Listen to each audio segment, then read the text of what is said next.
राज्य विश्वविद्यालय शिक्षण प्रशिक्षण सेवा संस्थान बगनौली गढ़वाल बलिया आपका अपना यूट्यूब चैनल। पिछले दिन हम लोग शिक्षा मनोविज्ञान के विषय में अध्ययन कर रहे थे। जैसा कि मैंने आपको बताया था कि हम अगले दिन शिक्षा व मनोविज्ञान में संबंध इसके विषय में जानकारी लेंगे। तो हम उसी टॉपिक को लेकर के आए हैं आज, relation between education and psychology. Education और साइकोलॉजी में दोनों में रिलेशन क्या है, संबंध क्या है। तो इस चीज को जानने के लिए आज हम इस क्लास में उसके विषय में चर्चा करते हैं। तो सबसे पहले हम आते हैं कि मानव व्यवहार, यानी मानव व्यवहार ही एक इस प्रकार की प्रक्रिया है जो कि शिक्षा और मनोविज्ञान को एक साथ रखती है। या दूसरे शब्दों में इसको कहते हैं कि शिक्षा और मनोविज्ञान को दोनों को जोड़ती है। यानी मानव व्यवहार यह जो है शिक्षा और मनोविज्ञान दोनों को एक साथ ज्वाइन। मानव के व्यवहार में अनेक प्रकार का परिवर्तन जो है शिक्षा द्वारा संभव है। इसीलिए मनोविज्ञान को मानव व्यवहार का विज्ञान भी माना गया है। इस संबंध में कतिपय विद्वानों ने अपना अलग अलग विचार रखा। जैसे ब्राउन, इन्होंने बताया कि शिक्षा वह प्रक्रिया है जिसके द्वारा व्यक्ति के व्यवहार में परिवर्तन किया जाता है। यानी शिक्षा के द्वारा व्यक्ति के व्यवहार में परिवर्तन किया जाता है, यह बात ब्राउन ने बताया। अब कैसे हो सकता है, थोड़ा सा इस पर विचार कर लें। जैसे शिक्षा है, शिक्षा के द्वारा आपकी बोलचाल, रहन सहन, खान पान, इसमें भी परिवर्तन किया जा सकता है या किया जाता है। जैसे आप देखे होंगे कुछ लोग जो है विभिन्न प्रकार की गतिविधियों को करते हैं, उनको ज्ञान नहीं होता है, और जब वह ज्ञान को प्राप्त करते हैं तो उनके व्यवहार में परिवर्तन हो जाता है। तो यह बात ब्राउन ने बताया। उसके बाद पिल्सबरी ने भी बताया कि मनोविज्ञान जो है वह क्या है, मानव व्यवहार का विज्ञान है। यानी मनोविज्ञान के द्वारा ही, मनोविज्ञान जो है वह मानव के व्यवहार के द्वारा ही उसमें अध्ययन किया जाता है। जैसे आप सोचिए, क्लास में हमको जांच करनी है, कौन बच्चा पढ़ रहा है, कौन नहीं पढ़ रहा है, कौन सीख रहा है, नहीं सीख रहा है, या हमारी बात किसको ग्राह्य हो रही है, नहीं हो रही है, इसका जांच कैसे कर सकते हैं। तो यह उसके व्यवहार को देख करके ही व्यक्ति जांच, एक दिन में कोई जांच करने के लिए जाता है और जो सबसे कक्षा का सबसे कमजोर बच्चा होता है उसको पकड़ लेता है और पकड़ करके आदमी पूछता है कि भाई तुम बताओ। वो कैसे जानता है कि ये कमजोर है, क्योंकि वो तो पढ़े लिखे हो। तो वहां पर ही मनोविज्ञान ही काम करता है, क्योंकि यह मानव व्यवहार के द्वारा ही उसके व्यवहार का आकलन करके उसके ज्ञान को पता लगा लिया जाता है। तो यह मानव व्यवहार का विज्ञान जो है वो मनोविज्ञान है। उसी तरह से प्रोफेसर विनय कुमार राय ने जो है ये बताया, शिक्षा का मनोवैज्ञानिक स्वरूप ही यथार्थ शिक्षा माना जाता है। इसमें प्रयोग के साथ ही उपचारात्मक व्यवहार का ज्ञान कराया जाता है और मानव व्यवहार को समुचित स्वरूप प्रदान कराना ही शिक्षा मनोविज्ञान का संबंध का मुख्य उद्देश्य है। यानी मानव व्यवहार का समुचित स्वरूप प्रदान कराना ही क्या है, शिक्षा मनोविज्ञान के संबंध का मुख्य उद्देश्य है। यानी मानव का व्यवहार, अब व्यवहार कोई किसी की गतिविधि जो है हास्य होती है, किसी की व्यंग्यात्मक व्यवहार है, कोई उद्दंड किस्म का है, तो यह सारी चीजें एक व्यक्ति में हो जाती है, लेकिन उसके व्यवहार को समुचित स्वरूप प्रदान कराना, यह मनोविज्ञान है, शिक्षा मनोविज्ञान के संबंध का मुख्य उद्देश्य है। रजनीकांत शुक्ला इन्होंने बताया कि व्यवहार में परिवर्तन लाना शिक्षा का मुख्य उद्देश्य है, और मनोविज्ञान व्यवहार को व्यवहारिकता में परिवर्तित कर समाजोपयोगी बनाता है। यानी दोनों को जोड़ना है, हमको शिक्षा को भी जोड़ना है और मनोविज्ञान को भी जोड़ना है। तो शिक्षा क्या है? तो शिक्षा यह है कि ये व्यवहार में परिवर्तन लाती है। शिक्षा के द्वारा हमारा आचार व्यवहार जो है यह बदलता है। जैसे एक ज्ञानी व्यक्ति जो है अपने उचित शब्दों का प्रयोग करता है, शिक्षा के द्वारा यह प्राप्त होता है, और उसकी बातों को सुन करके फिर कोई व्यक्ति अपने व्यवहार में उसको लाता है, तो उसका भी शिक्षा का स्तर सुधरता है और उसका व्यवहार बदलता है। यानी शिक्षा जो है व्यवहार में परिवर्तन लाई और व्यवहार को व्यवहारिकता में परिवर्तित कर उसको समाज उपयोगी बना देना, यह क्या हो जाता है? मनोविज्ञान हो जाता है। यानी तब जाकर के शिक्षा मनोविज्ञान पूर्ण होता है।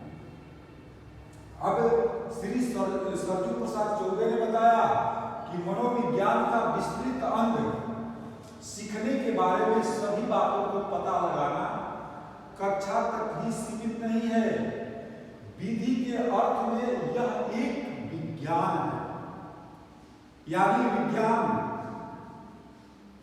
आप सोचिए विज्ञान कितना बड़ा है, उतना बड़ा आपका मनोविज्ञान है।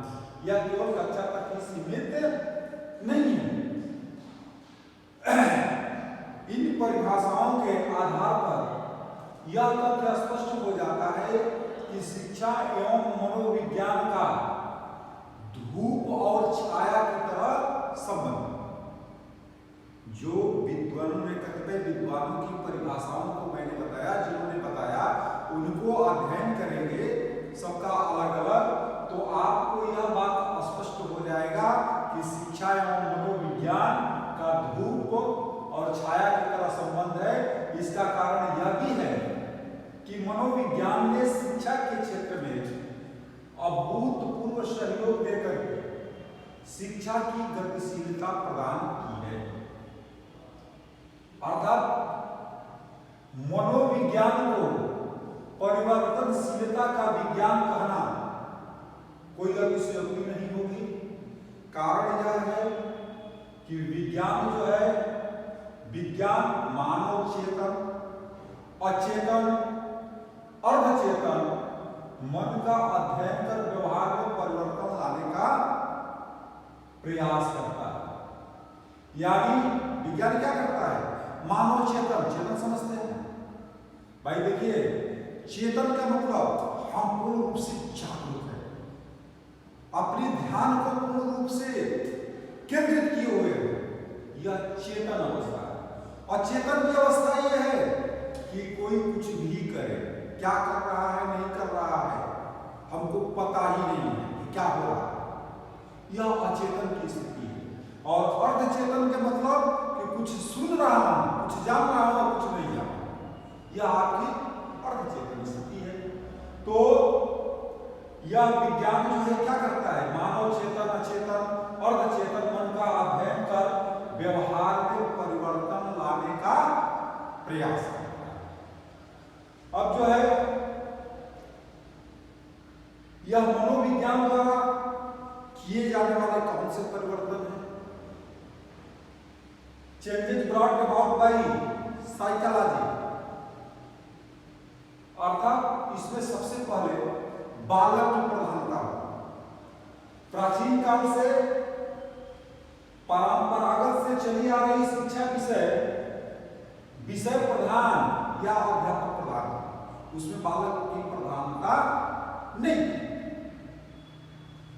बालक को सर्वथा अलग ही रखा जाता था, उसे कोई भी महत्व नहीं दिया जाता था।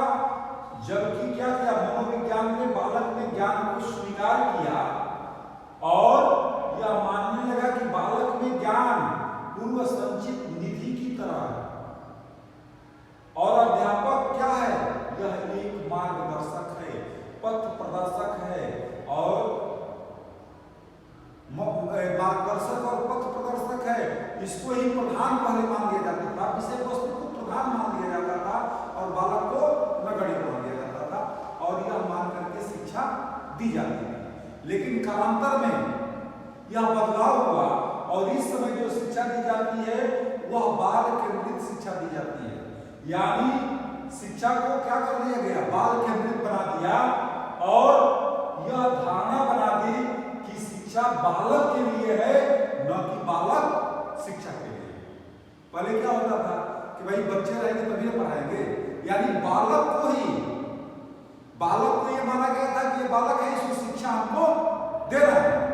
लेकिन आज बाल केंद्रित शिक्षा में परिवर्तन हुआ और यह हुआ कि जो शिक्षा है वह शिक्षा बालक के लिए और उस शिक्षा को बाल केंद्रित बनाया गया। बाल केंद्रित शिक्षा कैसे बनेगी?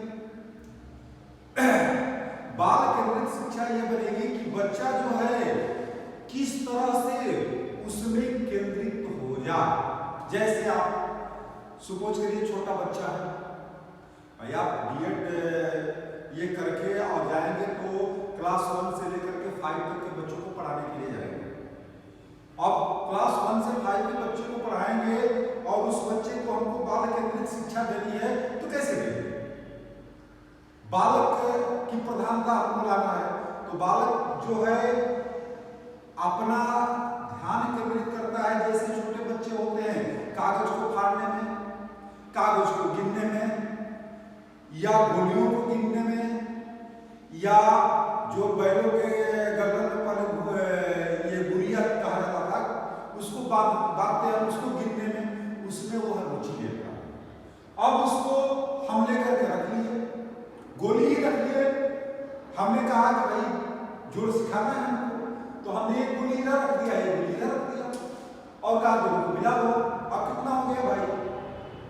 तो बच्चा बिना आपके कुछ कहे एक दो बताएगा, निश्चित बताएगा, इसमें नो शंका नहीं है। आप करके देख लेना। बच्चे को कागज का टुकड़ा ही ले लो, 2 टुकड़ा इधर रखो, 2 टुकड़ा उधर रखो और 2 टुकड़ा उधर रखो, तो दोनों को मिला तो बताओ कितना टुकड़ा है? तो जरूर बताएगा कि 4 है। उसी तरह से घटाना सिखाना है आपको तो 4 टुकड़ा एक हाथ में रखो, उसमें से कहो कि 2 निकाल दो, कितना बचा भाई? बताएगा और वह स्वयं बताएगा। यानी यह बाल केंद्रित शिक्षा होगी, यानी बालक जो है उसमें रुचि लेगा। या कभी कभी छोटे क्लासों में हम लोग पढ़ाते हैं तो पढ़ाते समय जो है कहानी के माध्यम से, यानी बच्चा जो है गीत कहानी सुनना पसंद करता है, उसको उसमें आनंद मिलता है। तो जैसे हमको पढ़ाना है, हमको जो घटना सिखाना है तो दूसरी विधि से उसको सिखाएं। जैसे हम गीत के माध्यम से भी सिखा सकते हैं उसको कि एक चिड़िया भाई एक चिड़िया जंगल में रहती थी, एक चिड़िया एक आ गई फुर से। बताओ कितना हुआ? दोनों बताएंगे दो। उसी तरह से कि 2 चिड़िया भाई 2 चिड़िया जंगल में रहती थी 2 चिड़िया, 2 आ गई फुर से। बताओ कितना हुआ? तो क्या बताएंगे? इस तरह से भी यानी बालक को केंद्र मान करके यह शिक्षा दी जा सकती है।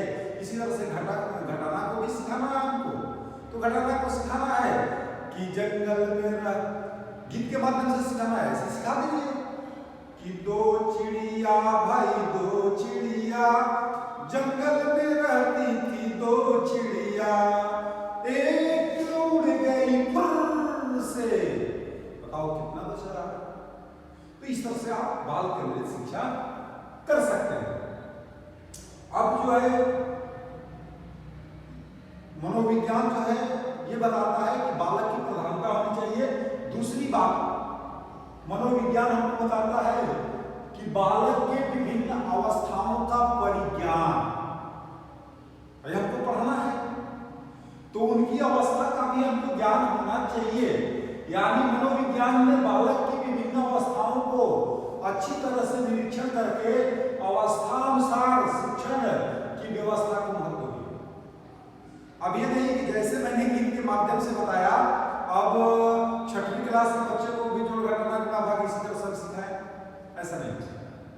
उसके लिए जो है आपके बालक की अवस्था को, कि बालक जो है किस अवस्था में किस चीज पर केंद्रित होगा, और तब जाकर के बालक प्रधान शिक्षा होगा।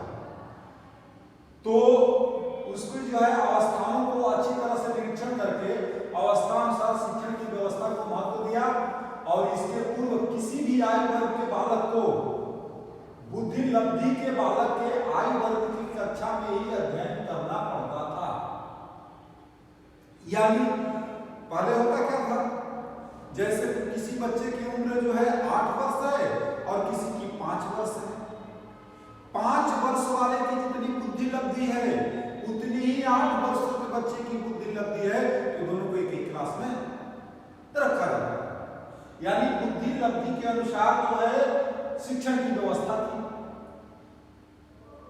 इसके पूर्व किसी भी आयु वर्ग के बालक को, बुद्धि लब्धि के बालक के आयु वर्ग की कक्षा में अध्ययन करना पड़ता था, जिसका परिणाम क्या होता था कि जिज्ञासु प्रतिभावान बालक उच्च अध्ययन से क्या होते थे, वंचित रह जाते थे, तथा वो कुंठित हो जाते थे या अपनी शक्ति का उपयोग अन्यत्र पाठ्य सहगामी क्रियाओं में लगाते। जैसे किसी बच्चे की बुद्धि लब्धि अधिक है और किसी बच्चे की कम है, तो जिसकी बुद्धि लब्धि अधिक है उसको अगले कक्षा में प्रमोट करना चाहिए, और नहीं तो दूसरे को उस स्तर पर दूसरे बच्चे को पहुंचाने में उसकी बुद्धि लब्धि अधिक है, तो वह बच्चा क्या होता था, कुंठित हो जाता था। और जब कुंठित हो जाएगा तो वह अपनी, उसके पास ऊर्जा तो है, तो वह अपनी ऊर्जा को जो है दूसरे क्षेत्रों में लगाने का प्रयास करेगा। यानी अन्यत्र पाठ्य सहगामी क्रियाओं में वह लगाना शुरू कर देता है। और पाठ्यक्रम एक तरह का होता था जो कि बालक के सर्वांगीण विकास में क्या होता था, बाधक। मनोविज्ञान ने पाठ्यक्रम प्रक्रिया विधियों में परिवर्तन करके समुचित ढंग से प्रस्तुत किया है। जैसे बालक को क्रीड़ा के प्रांगण में या कक्षा में किस प्रकार की शिक्षा दी जानी चाहिए, इन सभी तत्वों को ध्यान दिया जाता है तथा आवश्यकता अनुसार शिक्षा के स्वरूप को भी परिवर्तित किया जा सकता है। तो पहली बात कि मनोविज्ञान के द्वारा क्या हुआ, बालक की प्रधानता। दूसरी बात, बालक के विभिन्न अवस्थाओं का परिज्ञान। तीसरी बात क्या है, बालक की रुचियों का महत्व।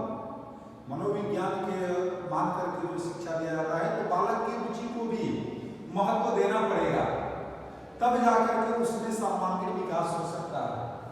मनोवैज्ञानिक प्रक्रिया में बालक की रुचि को ध्यान दिया जाता है। दूसरे शब्दों में इसे कहा जाए तो इसे रुचि का सिद्धांत भी कह सकते हैं। सिद्धांत रूप में रुचि का महत्व देते हैं। बालक रुचि के अभाव में किसी भी तरह अध्ययन नहीं कर सकता है, और शिक्षा के उद्देश्यों में रुचि का प्रथम स्थान दिया गया है। जैसे क्लास में है, कोई बच्चा गणित में रुचि लेता है, कोई बच्चा विज्ञान में रुचि लेता है, कोई हिंदी में रुचि लेता है, कोई खेल में रुचि लेता है, कोई घूमने में रुचि लेता है। तो उसकी रुचि क्या है, सबसे पहले उसकी रुचि को पहचानना पड़ेगा। बालक जो है खेल में है, खेल में कैसे सीख सकता है, उस प्रकार की आपकी शिक्षा की व्यवस्था करनी पड़ेगी। बालक जो है किताब से कैसे ज्ञान ले सकता है, और किताबी कीड़ा है तो किताबी कीड़ा है तो उसको कैसे ज्ञान दिया जा सकता है। यानी उसकी रुचि क्या है, उस बच्चों की रुचि जो है पशुओं में होता है, प्राथमिकता देकर के ही जब शिक्षा देंगे तो वो उसके लिए ग्राह्य होगी। तो सबसे उसमें रुचि का भी महत्व होता है और बालक को सर्वांगीण विकास के लिए उसमें रुचि का महत्व देना पड़ेगा। चौथी बात जो होती है वो मूल प्रवृत्तियों का ध्यान, यानी बालक मूल प्रवृत्तियां क्या है, तो बालक किस समाज से आया है, किस वातावरण से आया है और उसकी मूल प्रवृत्ति क्या है, उसका ढंग क्या है, इसका अच्छी तरह से विश्लेषण का कार्य मनोविज्ञान करता है और उसके बाद ही शिक्षा की समुचित व्यवस्था की जाती है। जैसे हमारे समाज में कई तरह के व्यक्ति होते हैं, एक जो है विद्वान समाज है, एक अनपढ़ समाज है, एक साक्षर समाज है। तो वह बच्चा जो हमको मिला है वह किस समाज से है, इस समाज पर भी ध्यान देना पड़ेगा। और फिर वो आया है तो किस वातावरण से आया है, कहीं ऐसे वातावरण से आया हो कि उसके बगल में रोज गाली गलौज झगड़ा होता हो तो वह झगड़ालू होगा, निश्चित होगा, इसमें कोई शंका नहीं है, वो जरूर गाली देता होगा। तो वह उसके वातावरण का प्रभाव है, उसमें बालक का दोष नहीं। और तो यह वातावरण का भी विश्लेषण किया जाए, समाज का विश्लेषण किया जाए और फिर उसकी प्रवृत्ति क्या है, उसका झुकाव किधर है, इन सब चीजों को जब ध्यान में कर लिया जाए और ध्यान करके बालक की शिक्षा का मूलाधार जो है वह उसकी प्रवृत्तियां ही होती है और इसको ज्ञान करके उसको ध्यान करके ज्ञान दिया जाए तो निश्चित रूप से ग्राह्य होगी और वह विकास करेगा। अगला जो है विभिन्नताओं का परिज्ञान, यानी मानव मनोविज्ञान जो है बालक की विभिन्नताओं का परिज्ञान करेंगे या उसका परीक्षण, परिज्ञान का मतलब सीधा सीधा परीक्षण समझ लीजिए, परीक्षण करके शिक्षण का कर्म निर्धारित करता है और इस कर्म में वह पाठ्यक्रम में भी परिवर्तन करता है। आवश्यकतानुसार पाठ्यक्रम में विभिन्नता लाई जाती है।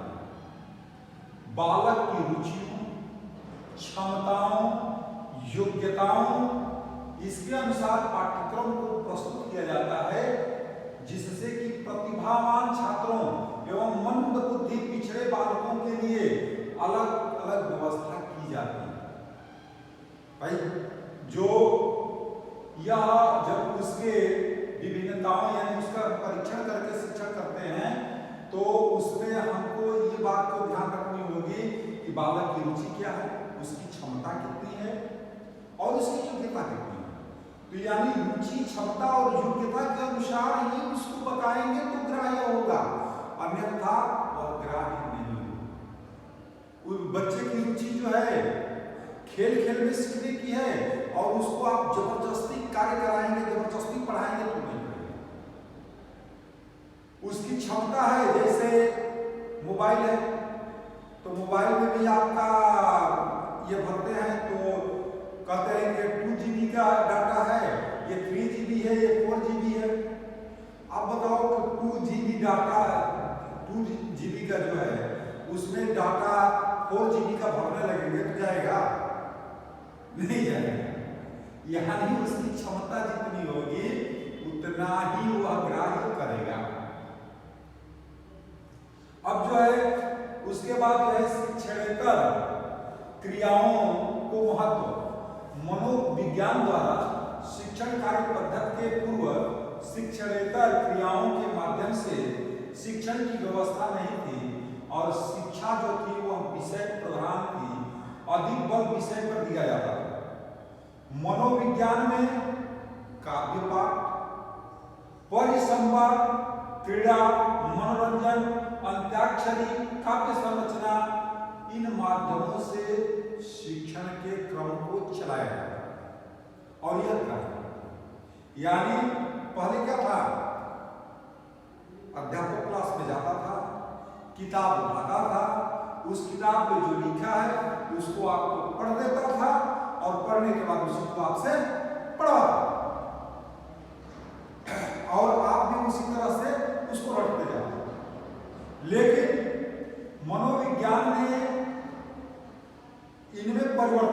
क्या परिवर्तन लाया कि जैसे कविता पढ़ाना है तो उसको काव्य पाठ करें, काव्य पाठ की तरह उसको पढ़ें।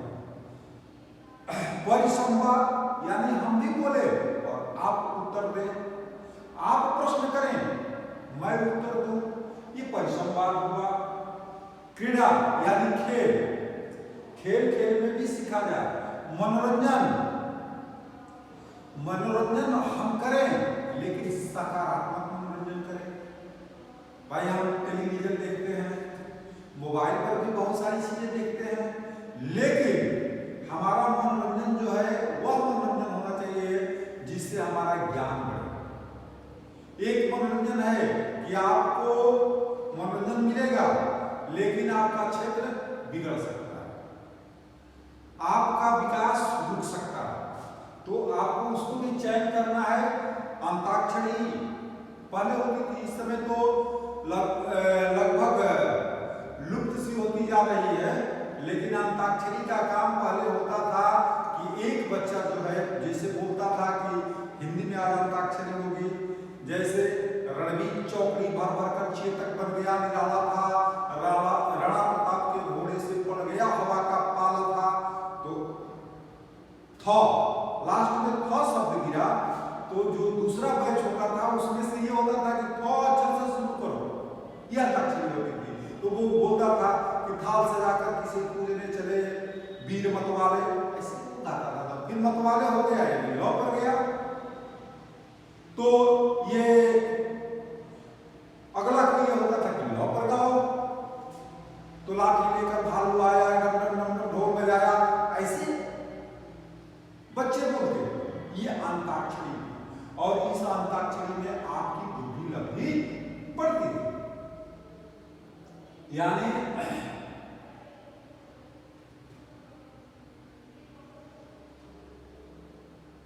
अब जो है अगला जो है यह आता था संशोधित पाठ्यक्रम। संशोधित पाठ्यक्रम में यह होता था कि परंपरागत से चला आ रहा पाठ्यक्रम समुचित नहीं था, या तो वो मात्र विषय प्रधान था या उसमें मनोवैज्ञानिकता का अभाव था, और मनोवैज्ञानिकों ने पाठ्यक्रम को संशोधित करके बालकों की आय, वर्ग, वातावरण, देश, काल को महत्व दिया तथा पाठ्यक्रम को व्यवस्थित रूप से प्रस्तुत किया। डॉक्टर शालिग्राम त्रिपाठी ने बताया कि मनोविज्ञान ने पाठ्यक्रम को वास्तविक रूप देकर शिक्षण प्रक्रिया को उपयोगी बनाकर सर्वसुलभ बना दिया, पाठ्यक्रम में सभी विषयों का स्थान दिया तथा पाठ्य सहगामी क्रियाओं को स्थान देकर छात्रों के लिए उपयोगी और रुचिपूर्ण बना दिया। अब जो है अगली बात आती है अधिगम की व्यवस्था। अधिगम यानी सीखने की प्रवृत्ति। विभिन्न प्रकार के बालकों में सीखने की प्रवृत्ति अलग अलग होती है। इसका कारण यह है कि इसके लिए विशेष कार्य क्या होना चाहिए तथा पिछड़े बालकों के लिए क्या व्यवस्था की जाए कि इन सबका ज्ञान अध्यापक या समाज को नहीं। यानी पिछड़े बालकों के लिए हम शिक्षा की कैसी व्यवस्था करें यह न तो अध्यापक को पता था और नहीं समाज को पता था। तो मनोविज्ञान ने अपने प्रयोगों को समाज के सामने क्या किया, प्रस्तुत किया, और शिक्षक को यह निर्देश दिया कि सीखने के अनेक उपाय हैं। बालक को सीखने के लिए अधिक अच्छे अवसर देने चाहिए ताकि बालक समय का उपयोग कर उसका समुचित लाभ उठा सके, और अधिगम की मूल प्रवृत्ति बालक में होती है, इसके लिए उसको अवसर प्रदान करना नितांत आवश्यक है। यानी हमारे अंदर अधिगम अर्थात सीखने की शक्ति है लेकिन अवसर प्रदान नहीं हुआ। अगर अवसर नहीं प्रदान होता है तो हमारे अंदर सीखने की क्षमता जो है उसी तरह से कुंठित रूप से बैठी रह जाएगी, और उसको अवसर देने का कार्य एक अध्यापक और समाज दोनों को बराबर बराबर हिस्सेदारी है, अध्यापक भी देता है। जैसे कोई बच्चा जो है किसी चीज को जानता है, उसकी व्याख्या करना चाहता है, लेकिन क्लास में अगर अवसर न दिया जाए तो वह बच्चा कैसे बताए, और वह जो जान रहा है वो गलत है कि सही है, उसका ज्ञान कैसे प्राप्त होगा। इसके लिए उसको अवसर प्रदान करना, और यही काम समाज के लिए भी जरूरी है। अब जो है पूर्व ज्ञान की उपयोगिता, यानी शिक्षण कार्य करने में पूर्व ज्ञान का ज्ञान बहुत ही महत्वपूर्ण होता है। अध्यापक पूर्व ज्ञान को ज्ञात करके अपना शिक्षण कार्य प्रारंभ करता है, यानी पूर्व ज्ञान का संबंध प्रस्तुत विषय के साथ है या नहीं, इसका पता करके ही विषय या पाठ्य वस्तु को प्रस्तुत किया जाता है। जैसे मैंने आपको आज क्लास में पढ़ाने का प्रयास किया, आज मैं जो चीजें जानता था उसको बताने का प्रयास किया, तो मैंने आपको बताया कि पिछले दिन हम लोग शिक्षा मनोविज्ञान के विषय में जाने थे। आज जो है हम लोग शिक्षा और मनोविज्ञान में क्या संबंध है इसको जानने का प्रयास करेंगे, यानी आपका पहले वाली बात को याद दिला करके नई बातों को जोड़ना। ये जो है पूर्व ज्ञान, यानी पूर्व ज्ञान से आपके नवीन ज्ञान को जोड़ना, यह शिक्षा का उद्देश्य होना चाहिए, और इस तरह का शिक्षण आपको देना चाहिए। ये नहीं आज तो जो है पूर्व ज्ञान का ध्यान नहीं देते, क्लास में अध्यापक जाते हैं, अरे चलो किताब निकालो, किताब निकल गई, हाँ कल कहाँ पढ़े थे, तो उसमें कोई कहता है सर यहाँ सर को खुद पता नहीं है। तो पूर्व ज्ञान जो है बच्चे से बुलवा लेना कि पूर्व ज्ञान वो बता दे कि हम लोग यहाँ तक पढ़े थे, और फिर उसके आगे जोड़ना, तब जाकर के आपका शिक्षण पूर्ण होता है, यानी पूर्व ज्ञान से नवीन ज्ञान को जोड़ना। फिर जो है प्रस्तुतिकरण की कला, यानी मनोविज्ञान जो है यह विषय को समुचित रूप से प्रस्तुत करता है, और इसमें यह ध्यान दिया जाता है कि 100% छात्र लाभान्वित हो सके और विषय की ग्राहिका शक्ति उसके अंदर क्या हो, बढ़े। अब यह कैसे बढ़ेगी, तो वह प्रस्तुतिकरण, जैसे मैं बोल रहा हूं, अगर मेरी बात ठीक न हो, आपको ग्राह्य नहीं होगी, या जो भी चीजें मैं बता रहा हूं वो आपको समझ में न आ रहा हो, तो यह ग्राह्य नहीं होगा। और इसका सीधा सीधा दोष किसका है, जो प्रस्तुतिकरण कर रहा है उसका। इसलिए प्रस्तुतिकरण यह ध्यान देना है कि हमारी प्रस्तुतिकरण की कला हो, जिससे बच्चे की ग्राह्य शक्ति क्षमता बढ़े। अब जो है शिक्षण विधियों में संशोधन, यानी परंपरा से कुछ प्राचीन विधियां शिक्षण के संदर्भ में लाई जाती थी। जैसे पहले क्या था, मौखिक विधि, यानी मौखिक विधि से ही शिक्षण का कार्य होता था, या अध्यापक प्रधान सब कुछ था। कारण यह था कि हमारे पास न लिखने की कोई सामग्री थी, हम के पास हम न कुछ लिखवाते थे, न लिखने की उतनी व्यवस्था थी, नोट्स नहीं था। होता यह था कि हम जो है जैसे हमारे ऋषि महर्षि हुआ करते थे वही हमको शिक्षण दिया करते थे, और हम लोग उन्हें आचार्य कहते थे। इसके लिए जंगलों में जाना पड़ता था, वहीं पर बैठ करके पढ़ते थे। तो हमारे जो आचार्य होते थे उनके अंदर जो ज्ञान होता था वो मुंह से बोलते थे, और वो बालक सुनता था। उसमें सुनने के बाद जितनी उसको सुन करके याद हो जाता था वही उसका होता था। तो यह केवल मौखिक विधि थी, आज तो इन विधियों में परिवर्तन हुआ है। मनोविज्ञान ने शिक्षण क्रम में आमूलचूल परिवर्तन करके नई विधि, जैसे व्याख्या विधि, व्याख्या प्रयोग, क्रिया, प्रत्यक्ष, क्रीड़ा, व्याकरणोचित, आगमन, निगमन, संश्लेषण, विश्लेषण, प्रत्यक्ष, क्रिया, इत्यादि, ये सारी विधियां हैं। जो जैसे व्याख्या विधि है, व्याख्या में क्या होता है, कि हम किसी विषय वस्तु का अपने द्वारा आपको बताते हैं और आप सुनते हैं, ये क्या हुआ? व्याख्या विधि हुआ। उसके बाद प्रयोग विधि। प्रयोग विधि में सीधा करके सिखाया जाता है, बोलना नहीं है, उसमें कोई व्याख्या नहीं देनी है, कोई ज्ञान नहीं बांटना है, उसमें करके दिखाना है, ये प्रयोग होगा। क्रिया, क्रिया में भी करना ही है, करके दिखाना है। प्रत्यक्ष यानी आमने सामने, हम आमने सामने बैठ करके चर्चा पर चर्चा या कोई भी कार्य कर रहे हैं, वो प्रत्यक्ष विधि है। क्रीड़ा विधि यानी खेल के द्वारा भी सिखाया जाता था। आगमन विधि है, निगमन विधि है, संश्लेषण है, विश्लेषण है। इन विधियों को प्रयोग करके शिक्षा को किस प्रकार शीघ्रतापूर्वक स्वीकार किया जाए और बालक किस विधि द्वारा अन्यतम प्रयास में सब कुछ समझ सके, इसके लिए अनेक कार्य किए। इस प्रकार मनोविज्ञान ने शिक्षा का क्या किया? सरलतम रूप बनाया, सरलतम व्यवस्था बनाया और बालक को स्वतः क्रिया के लिए प्रेरित किया गया। अब जो है उसके पश्चात जो है हम आते हैं महत्वपूर्ण तत्वों के ज्ञान। यानी महत्वपूर्ण तत्व क्या है? जैसे बालक एवं शिक्षक का संबंध, बालक एवं समाज का संबंध, बालक एवं विषय का संबंध, बालक एवं सहायक उपकरण का संबंध। सहायक उपकरण समझते हैं ना? सहायक उपकरण का मतलब कि हम अपने पाठ्य को पढ़ाने के लिए जिस किसी उपकरण को, जिस किसी क्रिया को दिखाने का प्रयास करते हैं, वो सहायक उपकरण है, जो उसमें सहयोग है।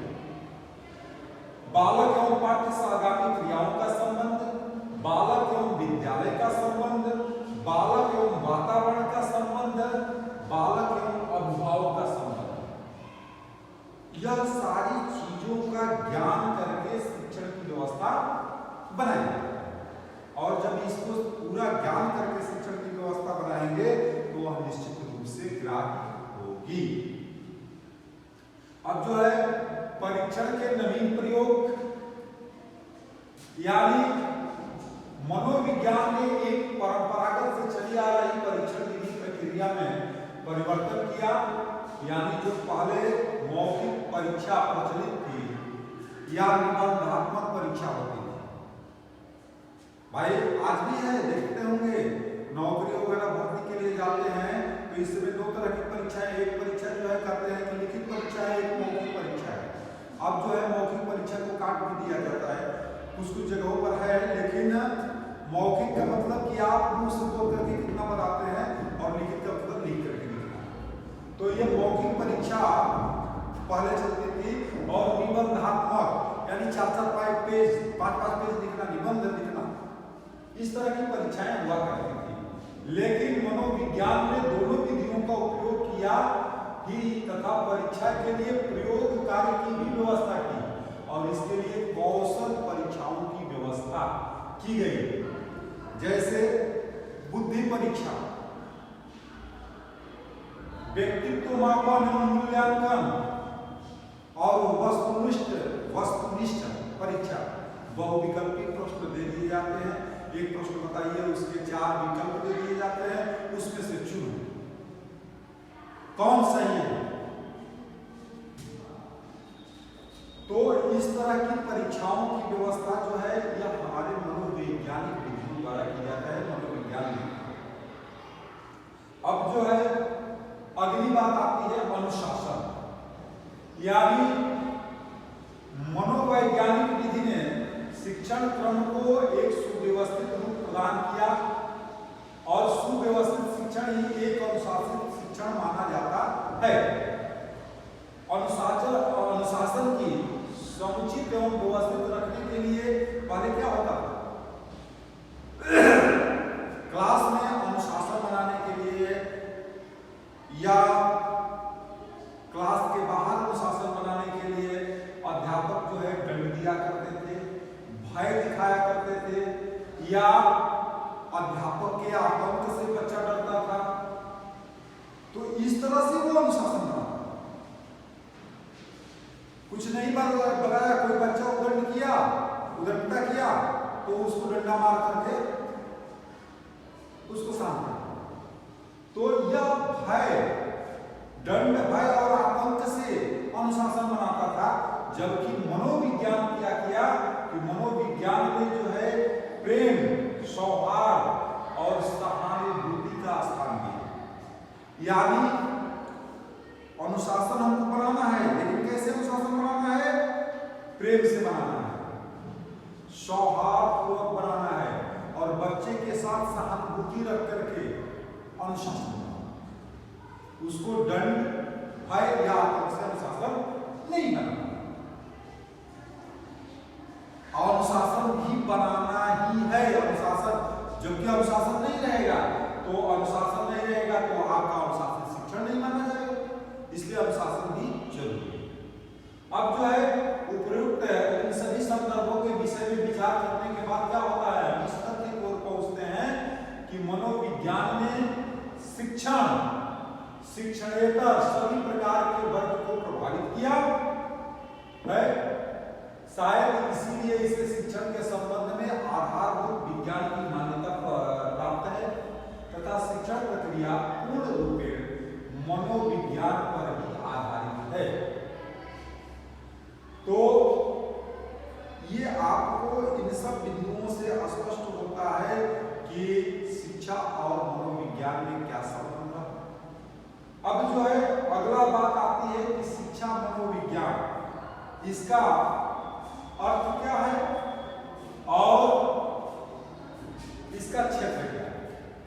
तो प्राचीन भारतीय परंपरा में या वैदिक पुराण काल में शिक्षा सर्वथा जो है मनोवैज्ञानिक आधार पर दी जाती थी। प्रवेश के पूर्व बालक का परीक्षण करके उसकी रुचि, योग्यता, क्षमता, मानसिकता, क्रियाशीलता आदि के अनुसार ही शिक्षा की व्यवस्था की जाती थी। और एक समय इस प्रकार आया जब शिक्षा मनोवैज्ञानिक न होकर अनुशासन प्रधान हो गई थी और नई शिक्षा नीति 1968-1995 में भी वैदिक कालीन शिक्षा के गुणों को स्वीकार करके शिक्षा देने की व्यवस्था पर बल दिया गया। यानी आज भी कुछ जगहों पर ये चीजें होती हैं, कुछ जगहों पर नहीं होती हैं। जैसे हम क्लास में बच्चे को एडमिशन लेते हैं तो उसकी लिखित परीक्षा करा करके, लिखित परीक्षा के अनुसार उसमें हम रुचि को जानते हैं, उसके ज्ञान को जानते हैं, उसके मानसिक स्तर को जानते हैं और उस आधार पर उसके क्लास को निर्धारित करते हैं कि इस क्लास में जो यह बच्चा है उसमें एडमिशन दिया है। कुछ बच्चों का मौखिक परीक्षण करके और मौखिक ज्ञान लेकर के उसको प्रवेश दिया जाता है। यह पुरानी व्यवस्था रही है। भारतीय शिक्षा दर्शन का समुचित उपयोग रूसों ने किया और उन्होंने भारतीय विचारधारा प्रकृति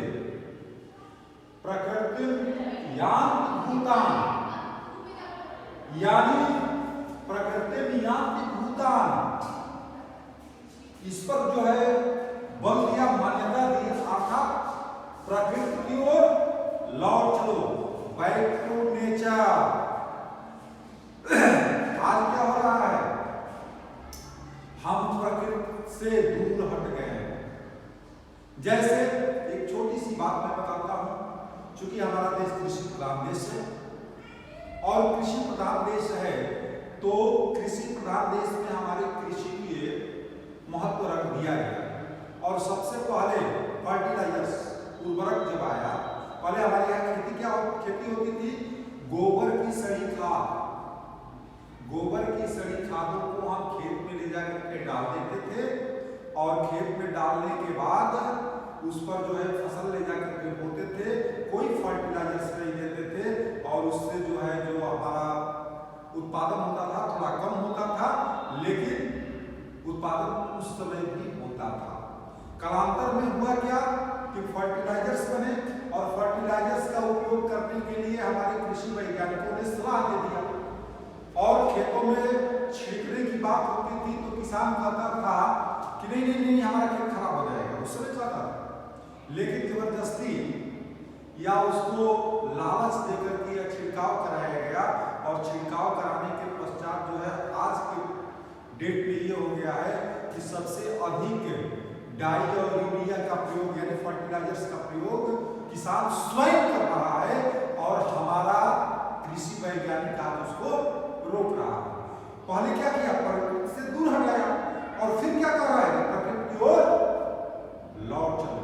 यानी जो पुरानी परंपरा थी वर्मी कंपोस्ट, नाडे, इन खादों पर अपनी खेती को तैयार और उसको जो है उससे जो अनाज पैदा हो रहे हैं, जो फर्टिलाइजर से अनाज पैदा हो रहे हैं, उससे उसकी कीमत महंगी हो रही है। लेकिन अब इसमें भी लौटने में थोड़ा समय लगेगा, फिर लौटना तो पड़ेगा। यानी प्रकृति से कभी भी छेड़छाड़ नहीं, प्रकृति से छेड़छाड़ करोगे तो नुकसान ही होगा। यानी बैक टू नेचर, यानी हमने पुरानी परंपरा पर भी आपको आना पड़ेगा। शिक्षा को मनोवैज्ञानिक ढंग से दिया जाए, इसका मूल उद्घोषक प्रयोगकर्ता भारतीय वाङ्मय ही है। और कालिदास ने अपने आश्रम में रुचि प्रधान शिक्षा, लिंग भेद की शिक्षा, इसकी व्यवस्था की थी।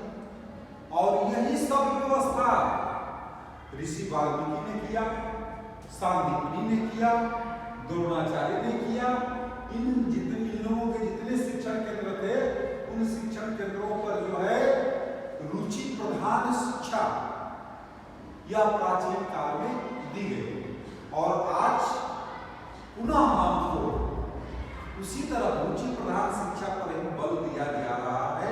और जब तक रुचि प्रधान शिक्षा नहीं होगी, वह बच्चे का विकास नहीं हो सकता। अब जो है आगे जो है यह जो है आपको शिक्षा मनोविज्ञान, यानी शिक्षा मनोविज्ञान क्या है, इसमें शिक्षा का मनोवैज्ञानिक पक्ष से या मनोविज्ञान की शिक्षा की दृष्टि से विवेचन किया जाता है। यानी आपको पिछले दिन हमने बताया था, शिक्षा को अलग बताया था, मनोविज्ञान को अलग बताया था, लेकिन दोनों को जोड़ करके यह बनता है शिक्षा मनोविज्ञान। तो शिक्षा मनोविज्ञान में क्या होता है कि शिक्षा को जो है, शिक्षा को मनोवैज्ञानिक पक्ष से और मनोविज्ञान को शिक्षा की दृष्टि से विवेचन किया जाए तो वह होता है शिक्षा मनोविज्ञान।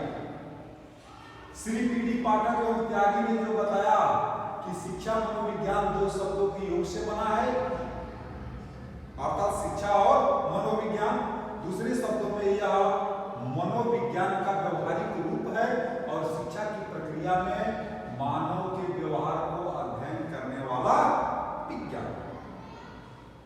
श्री सुरेश भटनागर ने शिक्षा विज्ञान को मनोविज्ञान का व्यवहारिक रूप बताया और मनोविज्ञान के सिद्धांतों का जिस क्षेत्र में निरूपण होने लगता है, उसी के नाम से अलग शाखा बन जाती है। मनोविज्ञान के सिद्धांतों का शिक्षा में निरूपित होना ये क्या है, शिक्षा मनोविज्ञान है। इस तरह से बहुत सारे विद्वानों ने अपना मत दिया। श्री जगदानंद पांडे ने बताया कि शिक्षा मनोविज्ञान वह स्थापक विज्ञान है जो शिक्षा की सफलता के लिए शैक्षिक परिवेश में जीवी की अनुभूति और व्यवहार का अध्ययन करता है। श्री सरजू प्रसाद चौबे ने बताया कि मनोविज्ञान का विस्तृत अंग सीखने के बारे में सभी बातों को पता लगाना कक्षा तक ही सीमित नहीं है, विधि के अर्थ में यह एक विज्ञान है। तो शिक्षा शास्त्री जो रहे, इस प्रकार के अनेक अर्थ स्पष्ट करने पर हम क्या करते हैं, इस निष्कर्ष पर पहुंचते हैं कि शिक्षा मनोविज्ञान का मूल कार्य क्षेत्र मानव व्यवहार, अन्वेषण, निरीक्षण, परीक्षण, तथ्य संकलन, सिद्धांत, प्रक्रिया आदि का संक्षिप्त विश्लेषण कर परिणाम देना है। यह कार्य मनोविज्ञान का मुख्य क्षेत्र क्या है? मानव व्यवहार, यानी मानव व्यवहार का अध्ययन करना, अन्वेषण खोज करना, निरीक्षण देखना, परीक्षण करके सीखना, तथ्य संकलन, किन किन तथ्यों के विषय में चर्चा हुई उन तथ्यों को इकट्ठा करना, और सिद्धांत प्रक्रिया, ये किस सिद्धांत पर है, इन सब चीजों का संक्षिप्त विश्लेषण करके परिणाम देना ही क्या है? मनोविज्ञान, ये शिक्षा मनोविज्ञान। तो शिक्षा मनोविज्ञान जो है अनेक विधि से परिभाषित किया गया है।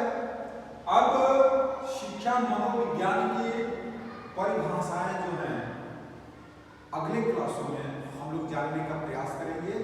आज जो है यहीं पर अपनी बातों को हम विराम देते हुए और आप सभी लोगों से ये आग्रह करेंगे कि आप इस वीडियो को जब भी देखें तो देखने के पश्चात अगर आपको किसी प्रकार का कोई संशय हो तो उसके कमेंट बॉक्स में लिख करके भेजें, जिससे हमें प्राप्त होगा और आपको जानकारी होगा। फिर पुनः उस प्रकार से आपको शिक्षण व्यवस्था शिक्षा देने के विषय में विचार किया जाएगा।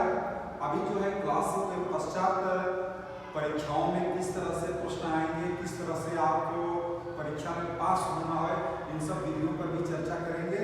लेकिन अभी जो है इसका गहन अध्ययन करने के पश्चात उस पर आएंगे। तब तक के लिए आज के लिए यह क्लास यहीं पर विराम देते हैं।